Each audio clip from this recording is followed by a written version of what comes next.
Deze functioneert nog als ik deze openzet. Hij kan niet helemaal open. En wat lag daar dan in? Kleding, servies, eigenlijk de gebruiksvoorwerpen van de mensen zelf. Een luxe bedstee die een periumelien taille aan de bewoners van Noord 3 en 4 in Warkum. Mooi dank aan het Zuiderzeemuseum en Vereniging Hendrik de Keizer stiert de bedsteewand na een hele eeuw weer op zijn oude plakje. Vanaf 1998 heeft hij in het depot gelegen. En nu is hij dus na 20 jaar, ruim 20 jaar, is hij er weer uit en is hij hier geplaatst. En voor deze ruimte is het een enorme extra boost, zou je bijna kunnen zeggen. En je beleeft de ruimte nu weer eigenlijk zoals je hem vroeger ook beleefde.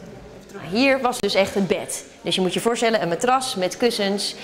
En wat je nu niet meer ziet, maar wat er wel was, dat waren de gordijntjes. Dus je kon het natuurlijk ook nog afsluiten als je daar dan lag. Dat was natuurlijk deels privacy, maar ander deel was het natuurlijk ook lekker warm in de winter als het niet al te warm was in huis. Het ziet er wel vrij klein uit. Ja, en dat klopt. Mensen waren natuurlijk een stuk kleiner. Maar daarbij was het ook zo dat men niet helemaal lang uit lag, maar een beetje half zittend sliep. Er binnen net een soort van dit soort bedsteewanden intact. Bijzonder dus.